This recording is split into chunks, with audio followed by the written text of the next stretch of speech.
Okay, we'll start with this. Amanda Gayier's 8-round domination of the former champion Sharita Metcalf, who in spite of being the noticeably taller and longer fighter, was unable to effectively manage the distance.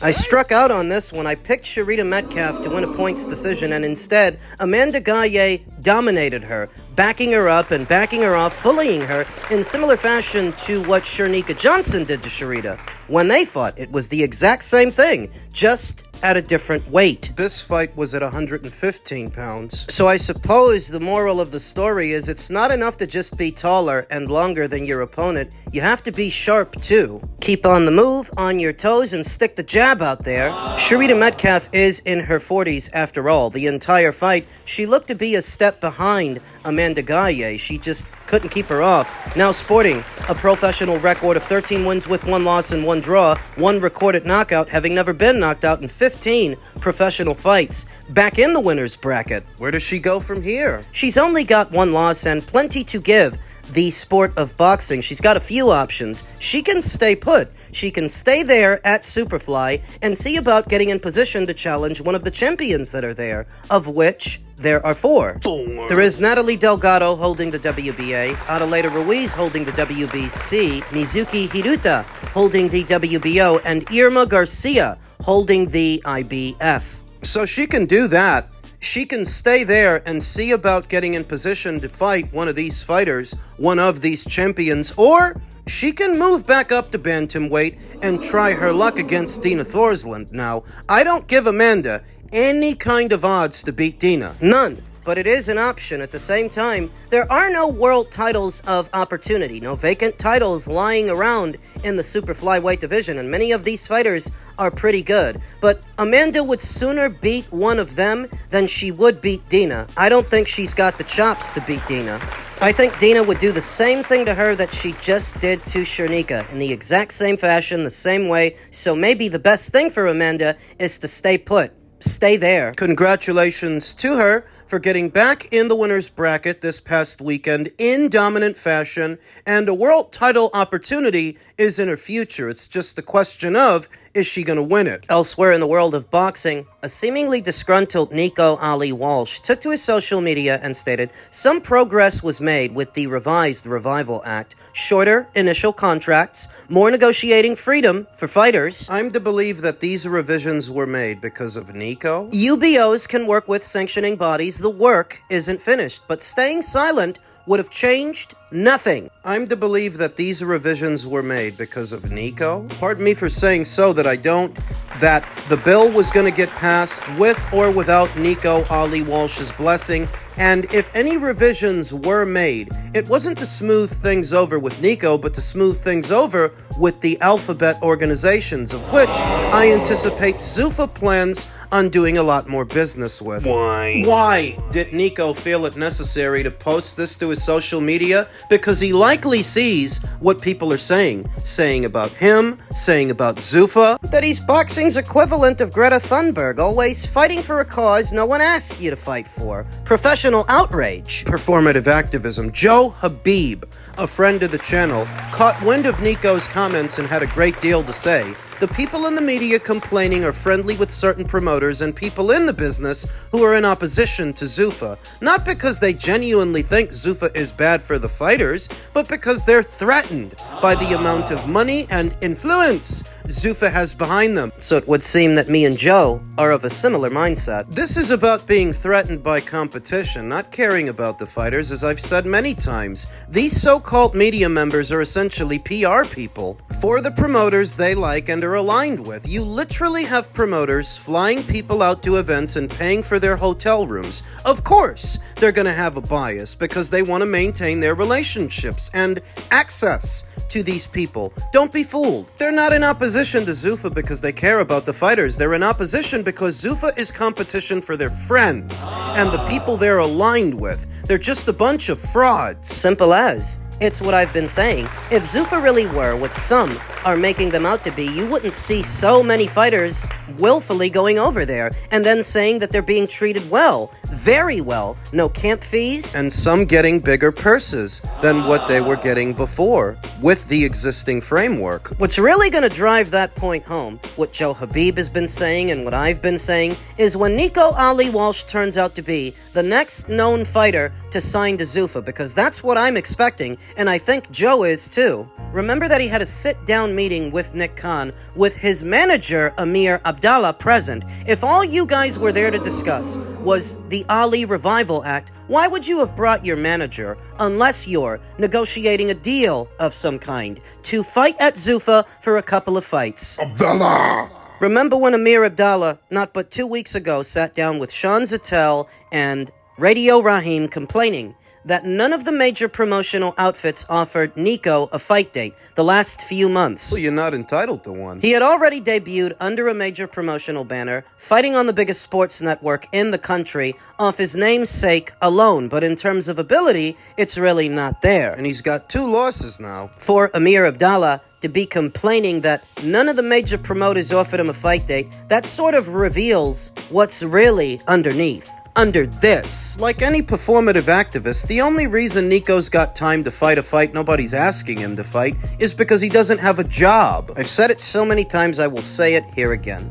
When Nico Ali Walsh stood before the Senate, it was only him and Oscar present. If Zufa were what you guys are making it out to be, then why didn't more boxing people show up? Sanctioning body presidents, promoters, why were they not there? If Zufa is the threat to boxing that you guys make them out to be. Oscar was only there because he's always had an axe to grind with Dana White. Now Dana is his competitor. That's it. He's always had an axe to grind with Dana White. Didn't start with Zufa. It didn't start with boxing. He's not there to protect anybody except maybe himself. Yeah, because Zufa's the competition now, and now you have to try your best to hold on to your fighters because they might go over there. That's the only reason Oscar was there and Nico. Nico doesn't have a job. That's it. They're gonna pick the right moment to ease Nico Ali Walsh into the fray as a sign that they're smoothing things over with the boxing people, their biggest critics, as a sign of good faith. And Nico will be more than willing to go over there because he needs a fight date since nobody offered him one. He needs money. I'm waiting for the moment that they officially announce Nico Ali Walsh has signed a multi-fight deal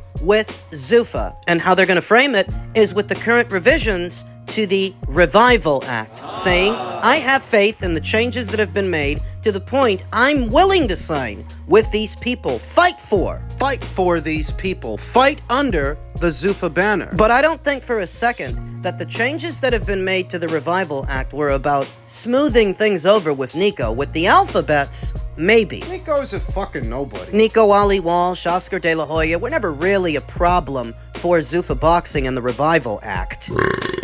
If there were changes made to the Revival Act, I think it was about smoothing things over with the alphabets to establish a working relationship between them and Zufa. That Zufa's initial plan may have changed in the 7 or 8 months since they've launched. When they started out, they probably didn't want to have to deal with the sanctioning bodies. They wanted to do their own thing, and they're still going to. That's what the UBO is for. But for those instances where they have the opportunity to sign a reigning champion, somebody that everybody knows, that also has a belt, they don't want any more friction like what they got with Jayo Pataya. They want to bridge that divide. Bridge that gap to where they can sign existing sanctioning body belt champions without any problems. And I think the sanctioning bodies are going to play ball because there's been a shift in the axis of power. The money being poured into boxing isn't coming from Fox, Showtime, or ESPN anymore. It's really just down to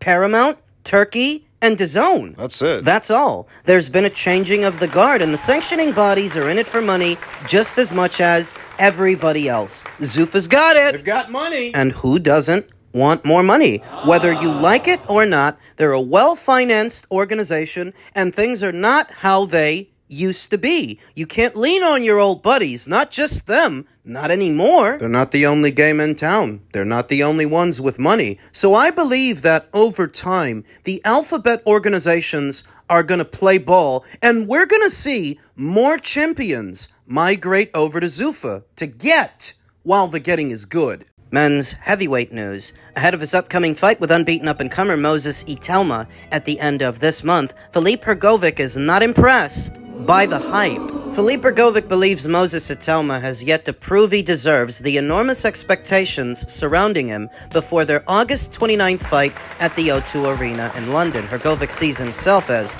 the opponent who will finally probe areas of Itauma's game that have remained largely untouched. The Croatian points to his experience, endurance, toughness, and power as qualities the 21-year-old has not encountered in a single opponent. Filip is not impressed with Moses, but I don't think that many people are impressed with Filip. What you can say is he does come from a good amateur background. I believe he took the bronze in the Olympics, and he's got more left than, say, Dillian White when Moses fought him. That he is at least more durable than that guy was, so this fight might go a little bit longer. I think I'm the best opponent he's faced. I think he's never been, until now, in the ring with someone like me, with that kind of experience and endurance, toughness, power. So let's see how good he is. Hrgovic told DAZN. Everybody says he's a future superstar, future Lennox Lewis, said Hrgovic. You believe it as well, though, replied Itauma. Let's see, Hrgovic said. We'll see.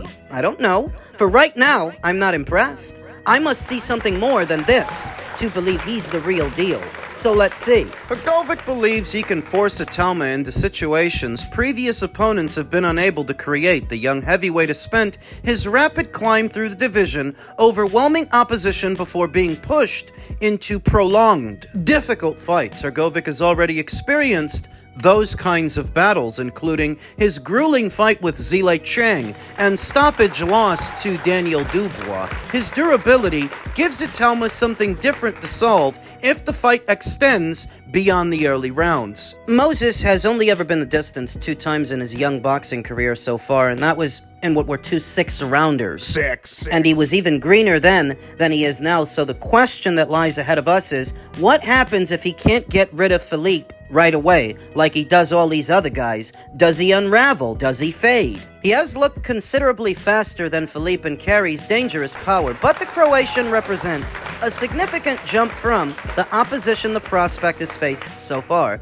The Lennox Lewis comparisons are especially premature. Itauma does not need to resemble a future Hall of Famer on August 29th. He does need to show that his talent remains effective against a durable heavyweight capable of absorbing punishment and firing back. It is a litmus test. I don't have any issues with Moses Itauma's quality of competition so far. He's right on time for a fight like this, but the thing about a fight like this is it only gets more difficult the more you progress. The fights are only going to get harder. I think speed and agility will determine the outcome of this fight because in spite of Filip being a very big guy, well-schooled, he is noticeably slower than Moses. And a bit of speed in the heavyweight division goes a long way, since most heavyweights don't have any. Speed and agility, not just power. Because they both have that. Most of the heavyweights do. When the guys are that size, any clean punch that gets in can hurt the other guy. Power. But speed and agility,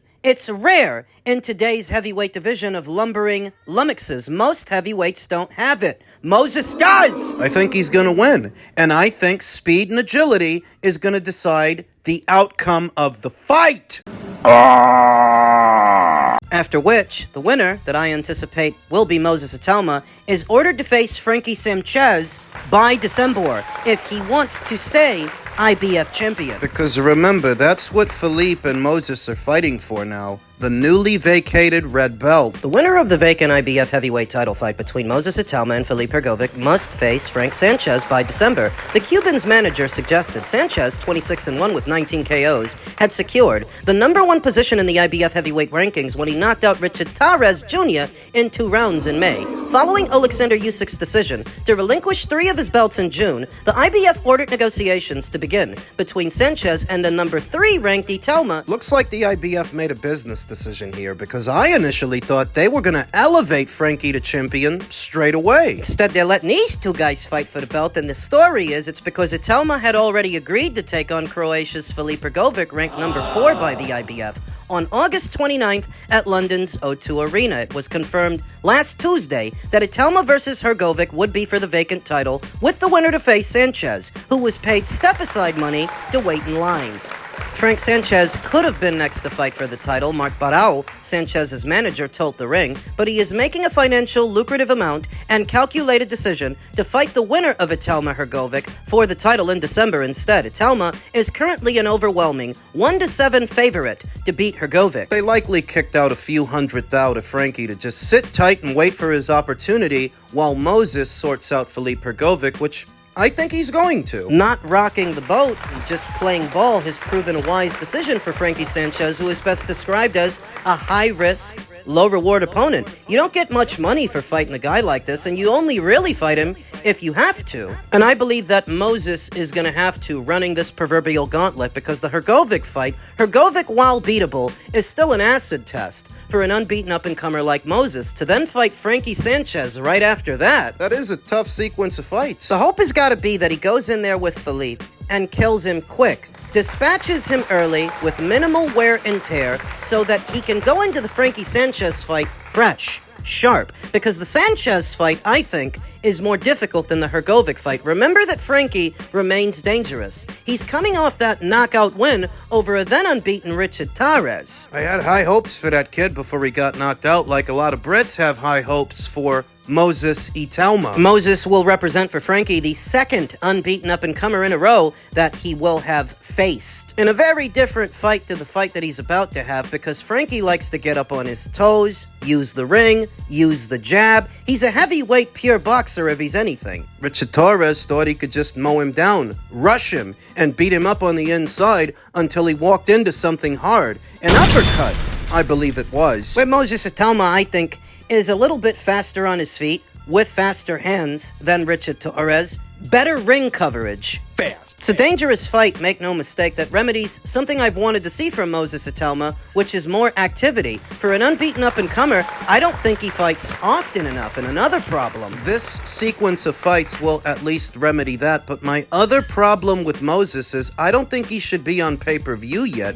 You're trying to build this kid's fan base. I don't think it makes sense to charge the Brits extra to see him, let alone the Americans, who are nowhere near as invested. You're just limiting the size of the audience that gets to watch him fight. You're doing so prematurely. Since Queensberry arrived on the DAZN platform, most of what they've done have been pay-per-views. Now, Queensberry are doing well for themselves, as they are ranked the 26th fastest growing company in the United Kingdom. So it's not like they're hurting for money, but charging Americans to see their fighters. That just doesn't make sense to me.